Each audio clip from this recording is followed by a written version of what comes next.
اور جب تم عورتوں کو طلاق دے چکو اور ان کی عدت پوری ہو جائے تو ان کو اپنے شوہروں کے ساتھ جب وہ آپس میں جائز طور پر راضی ہو جائیں نکاح کرنے سے مت روکو۔ اس حکم سے اس شخص کو نصیحت کی جاتی ہے جو تم میں اللہ اور روز آخر پر یقین رکھتا ہے۔ یہ تمہارے لیے نہایت خوب اور بہت پاکیزگی کی بات ہے، اور اللہ جانتا ہے اور تم نہیں جانتے۔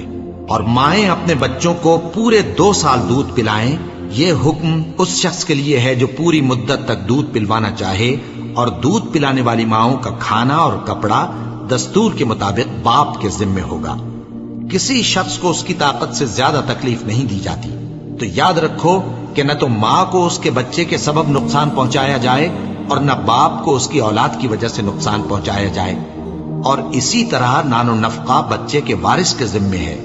اور اگر دونوں یعنی ماں باپ آپس کی رضامندی اور صلاح سے بچے کا دودھ چھڑانا چاہیں تو ان پر کچھ گناہ نہیں، اور اگر تم اپنی اولاد کو دودھ پلوانا چاہو تو تم پر کچھ گناہ نہیں، بشرطے کہ تم دودھ پلانے والیوں کو دستور کے مطابق ان کا حق جو تم نے دینا کیا تھا دے دو۔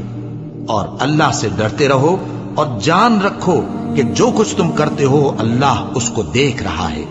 اور جو لوگ تم میں سے مر جائیں اور عورتیں چھوڑ جائیں تو وہ عورتیں 4 مہینے اور 10 دن اپنے آپ کو روکے رہیں، اور جب یہ عدت پوری کر چکیں اور اپنے حق میں پسندیدہ کام یعنی نکاح کر لیں تو تم پر کچھ گناہ نہیں، اور اللہ تمہارے سب کاموں سے واقف ہے۔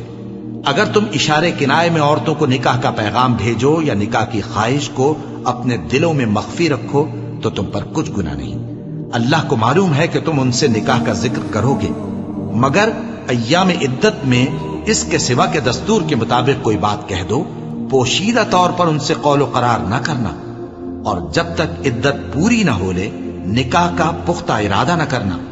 اور جان رکھو کہ جو کچھ تمہارے دلوں میں ہے اللہ کو سب معلوم ہے، تو اس سے ڈرتے رہو اور جان رکھو کہ اللہ بخشنے والا ہے، حلم والا ہے۔ اور اگر تم عورتوں کو ان کے پاس جانے یا ان کا مہر مقرر کرنے سے پہلے طلاق دے دو تو تم پر کچھ گناہ نہیں، ہاں ان کو دستور کے مطابق کچھ خرچ ضرور دو، یعنی مقدور والا اپنے مقدور کے مطابق دے اور تنگ دست اپنی حیثیت کے مطابق۔ نیک لوگوں پر یہ ایک طرح کا حق ہے۔ اور اگر تم عورتوں کو ان کے پاس جانے سے پہلے طلاق دے دو لیکن مہر مقرر کر چکے ہو تو آدھا مہر دینا ہوگا۔ ہاں اگر عورتیں مہر بخش دیں یا مرد جن کے ہاتھ میں عقد نکاح ہے اپنا حق چھوڑ دیں اور پورا مہر دے دیں تو ان کو اختیار ہے۔ اور اگر تم مرد لوگ ہی اپنا حق چھوڑ دو تو یہ پرہیزگاری کی بات ہے، اور آپس میں بھلائی کرنے کو فراموش نہ کرنا۔ کچھ شک نہیں کہ اللہ تمہارے سب کاموں کو دیکھ رہا ہے۔